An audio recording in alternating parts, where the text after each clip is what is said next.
سلام دوستای عزیز، لطیفه جوانشیر هستم از ونکوور کانادا.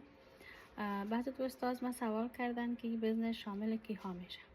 این بزنس شامل هم افرادی که دارای طرز فکر مثبت باشن، آماده تغییر در زندگیشان باشن، در هر مملکتی که زندگی میکنن اجازه کاری داشته باشن، یک مقدار سرمایه اولیه داشته باشن. متاسفانه برای افغانستان و ایران فعلا این بزنس میسر نیست، انشالله آینده دیده شود.